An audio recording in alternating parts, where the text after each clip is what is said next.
Home Minister Amit Shah will launch India's first cooperative-led ride-hailing app, the Bharat Taxi.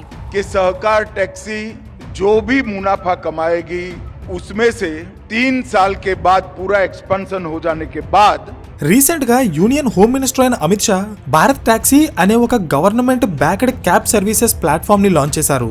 ఇది Ola, Uber and Rapido లాంటి private companies కి ఒక alternative platform. Present ఇండియాలో ఉన్న major cities అయిన Bengaluru, Hyderabad, Chennai and Delhi లాంటి నగరాల్లో ప్రజలు ఈ క్యాబ్ సర్వీసెస్ ని చాలా ఎక్కువగా యూజ్ చేస్తున్నారు. అయితే ఈ సర్వీసెస్ ని ప్రొవైడ్ చేస్తున్న కొన్ని ప్రైవేట్ కంపెనీస్ పీక్ అవర్స్ లో కస్టమర్స్ నుండి ఛార్జ్ చేయాల్సిన ఫేర్ ప్రైస్ కంటే ఒక్కోసారి డబుల్ అండ్ ట్రిపుల్ కూడా ఛార్జ్ చేస్తున్నాయి. అయితే ఇక్కడ మోసపోయేది కేవలం కస్టమర్స్ మాత్రమే కాదు, ఈ ప్రైవేట్ కంపెనీస్ వల్ల రైడర్స్ అండ్ డ్రైవర్స్ కూడా చాలా లాస్ అవుతున్నారు.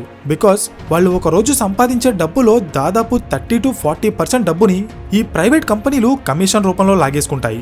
సో ఇది గమనించిన సెంట్రల్ గవర్నమెంట్ రీసెంట్ గా భారత్ టాక్సీ అనే ఒక ప్లాట్ఫామ్ ని లాంచ్ చేసింది. ఈ ప్లాట్ఫామ్ కి ఓనర్స్ ప్రైవేట్ కంపెనీలో లేక గవర్నమెంటో కాదు, డైలీ ఆటోస్ అండ్ క్యాబ్స్ ని నడుపుకునే డ్రైవర్సే ఈ కంపెనీకి ఓనర్స్ గా ఉంటారు.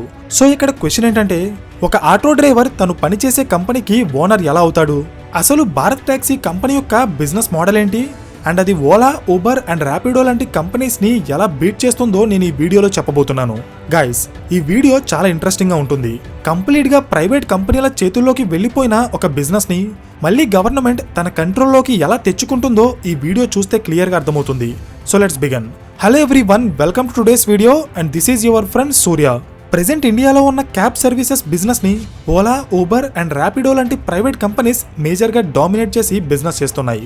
అయితే ఇక్కడ మీరు గమనిస్తే ఈ 3 కంపెనీస్ యొక్క బేసిక్ బిజినెస్ మోడల్ ఒకేలా ఉంటుంది. వీళ్ళు ఒక బుకింగ్ యాప్ ని డిజైన్ చేసి అందులో డ్రైవర్స్ అండ్ కస్టమర్స్ ని రిజిస్టర్ అయ్యేలా చేస్తారు.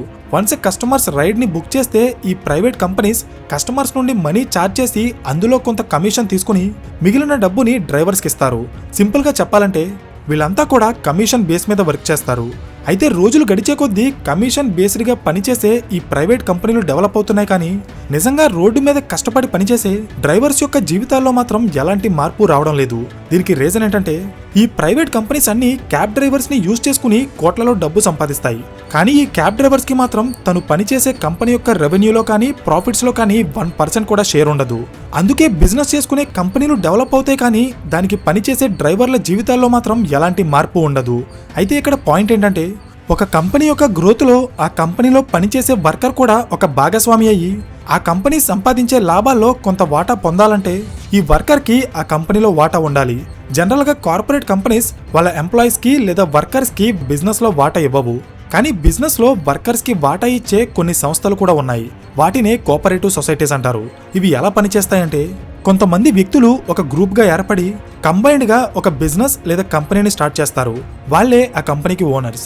ఆ కంపెనీలో లాభం వచ్చినా నష్టం వచ్చినా ఆ గ్రూప్ లో ఉన్న మెంబర్స్ అందరూ సమానంగా పంచుకుంటారు. దీన్నే కోఆపరేటివ్ సొసైటీ అంటారు. దీనికి ఒక బెస్ట్ ఎగ్జాంపుల్ అమూల్ డైరీ. 1946లో గుజరాత్ లో ఉన్న ఆనంద్ అనే ఏరియాలో ప్రైవేట్ డైరీ కంపెనీలు రైతుల నుండి తక్కువ ధరకే పాలని కొని వాటిని ఎక్కువ ధరకి అమ్ముకుంటూ రైతులని మోసం చేసేవి. ఇది అర్థం చేసుకున్న అక్కడి రైతులు అందరూ కలిసి ఈ ప్రైవేట్ కంపెనీలకి వ్యతిరేకంగా ఒక కోఆపరేటివ్ సొసైటీని ఫామ్ చేసి డైరెక్ట్ గా వాళ్లే అమూల్ అనే బ్రాండ్ నేమ్ తో ప్రజలకి పాలని అలాగే మిల్క్ ప్రొడక్ట్స్ ని సప్లై చేయడం స్టార్ట్ చేశారు. ఈ రోజు అదే అమూల్ కంపెనీ దేశంలోనే అతిపెద్ద డైరీ బ్రాండ్ గా మారిపోయింది.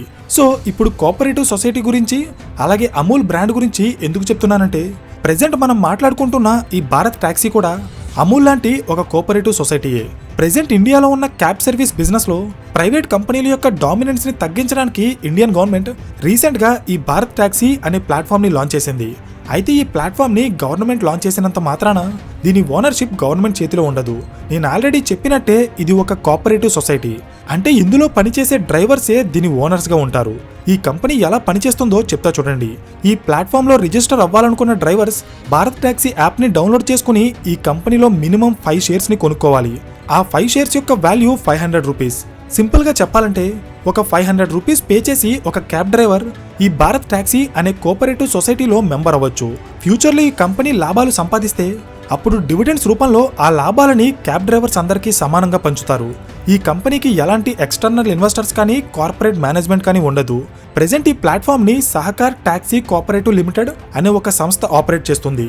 National cooperative development corporation NCDC, Amul dairy and NABARD లాంటి పెద్ద పెద్ద సంస్థలు దీన్ని ప్రమోట్ చేస్తున్నాయి.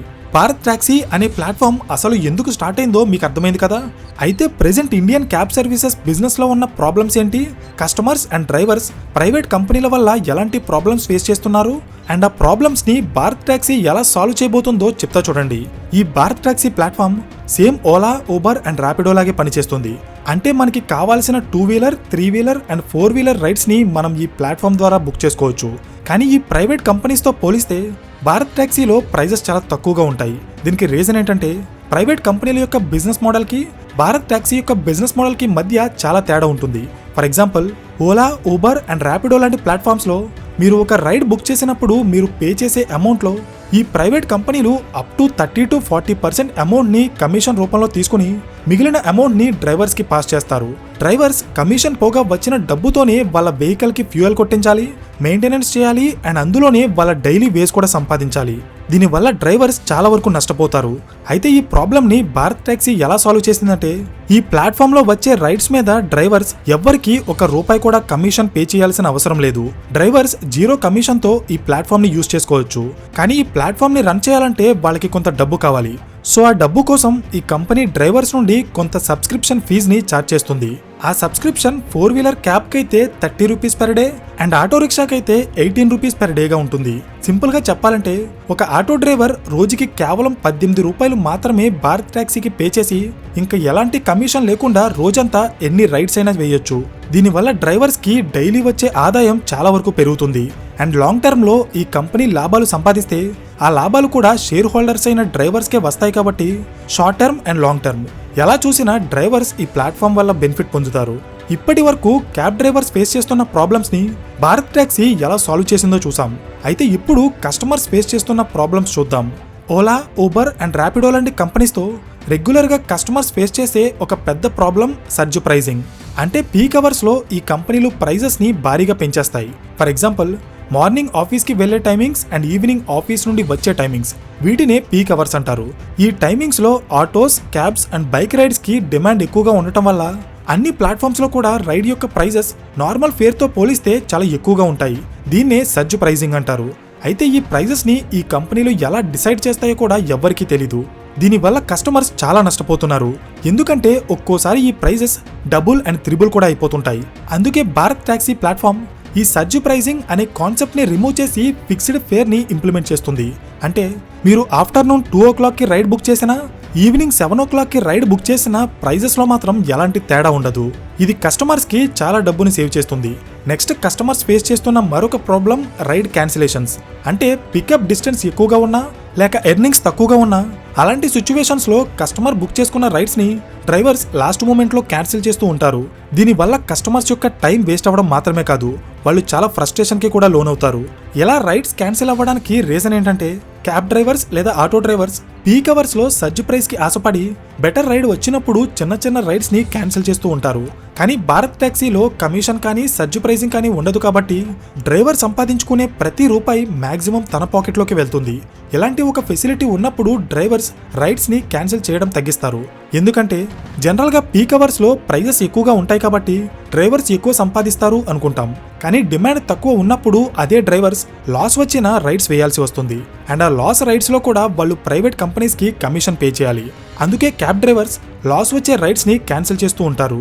కానీ ఎప్పుడైతే భారత్ టాక్సీ కంపెనీ 0 కమిషన్ తో పాటు ఫిక్స్డ్ ప్రైజింగ్ ని ఇంట్రడ్యూస్ చేస్తుందో అప్పుడు కస్టమర్ నష్టపోడు. At the same time drivers కి కూడా స్టేబుల్ గా డబ్బులు సంపాదించుకునే స్కోప్ ఉంటుంది. కాబట్టి వాళ్ళు రైడ్స్ ని క్యాన్సిల్ చేయకుండా ఉంటారు. అర్థమైందా? నెక్స్ట్, భారత్ టాక్సీలో ఉండే ఒక బిగ్గెస్ట్ అడ్వాంటేజ్ ఏంటంటే ఈ కోఆపరేటివ్ సొసైటీ అనే కాన్సెప్ట్ మన దేశంలో ఉన్న క్యాబ్ డ్రైవర్స్ అందరికీ అర్థమయ్యి ఈ కంపెనీ మనది అని నమ్మి వాళ్ళు పనిచేయడం స్టార్ట్ చేసిన రోజు అమూల్ లాగే భారత్ టాక్సీ కంపెనీ కూడా అన్ని ప్రైవేట్ కంపెనీస్ ని పక్కకి నెట్టేసి దేశంలోనే నెంబర్ 1 ప్లాట్ఫామ్ గా మారుతుంది. అయితే ఇక్కడ పాయింట్ ఏంటంటే ఒక గవర్నమెంట్ బ్యాక్డ్ కంపెనీ ఇలా ప్రైవేట్ కంపెనీల యొక్క బిజినెస్ మీద దెబ్బ కొడుతుంటే వాళ్ళు చూస్తూ ఊరుకుంటారా అంటే ఖచ్చితంగా ఊరుకోరు. Because Ola, Uber and Rapido లాంటి ప్రైవేట్ కంపెనీస్ ఈ రోజు ఈ స్టేజ్ కి రావడానికి టెక్నాలజీ, మార్కెటింగ్ అండ్ బ్రాండింగ్ మీద వేల కోట్ల రూపాయలు ఇన్వెస్ట్ చేశారు. సో అంత హెవీగా ఇన్వెస్ట్ చేసిన బిజినెస్ ని లూజ్ అవ్వడానికి ఎవ్వరూ ఒప్పుకోరు. కానీ గవర్నమెంట్ ఊహించినట్టే భారత్ టాక్సీ ప్లాట్ఫామ్ గ్రో అయితే అప్పుడు ఈ ప్రైవేట్ కంపెనీస్ అన్ని భారత్ టాక్సీతో పోటీ పడటానికి వాళ్ళ కమిషన్స్ ని తగ్గించడం మాత్రమే కాదు, డ్రైవర్స్ కి ఎక్కువ ఇన్సెంటివ్స్ ఇస్తూ పీక్ అవర్స్ లో సర్జ్ ప్రైసింగ్ ని కూడా తగ్గించి మళ్ళీ కస్టమర్స్ ని తమ ప్లాట్ఫామ్ వైపుకి లాక్కోవడానికి ట్రై చేస్తారు. ఒకవేళ ఇదే సిచ్యువేషన్ నిజంగా వస్తే అప్పుడు ప్రైవేట్ కంపెనీస్ కంటే కస్టమర్స్ అండ్ డ్రైవర్సే ఎక్కువగా లాభపడతారు. బట్ ఇదంతా జరగాలంటే ముందు గవర్నమెంట్ లాంచ్ చేసిన ఈ భారత్ టాక్సీని కస్టమర్స్ అండ్ రైడర్స్ ప్రాపర్ గా యూజ్ చేయాలి. ప్రెజెంట్ ఈ భారత్ టాక్సీ అనే ప్లాట్ఫామ్ ఢిల్లీ అండ్ గుజరాత్ లో అవైలబుల్ గా ఉంది. ఇందులో దాదాపుగా 3 లక్షల మందికి పైగా డ్రైవర్స్ అండ్ 1,00,000 మందికి పైగా కస్టమర్స్ రిజిస్టర్ అయ్యారు. వీళ్ళు డైలీ 10,000కి పైగా రైడ్స్ ని కంప్లీట్ చేస్తున్నారు. గవర్నమెంట్ పెట్టుకున్న టార్గెట్ ప్రకారం 2029 వచ్చేటప్పటికి భారత్ టాక్సీ యొక్క సర్వీసెస్ ని దేశంలో ఉన్న అన్ని major cities like Hyderabad, Bengaluru and Mumbai లాంటి సిటీస్ కి ఎక్స్పాండ్ చేయాలనుకుంటున్నారు. సో ఇది భారత్ టాక్సీ యొక్క టోటల్ స్టోరీ. ఈ వీడియో మీకు ఇన్ఫర్మేటివ్గా అనిపిస్తే ఖచ్చితంగా లైక్ చేసి ఇలాంటి మరిన్ని వీడియోస్ కోసం ఛానల్ని సబ్స్క్రైబ్ చేయండి. So thank you for watching and I will see you in the next video. Till then this is your friend Surya signing of.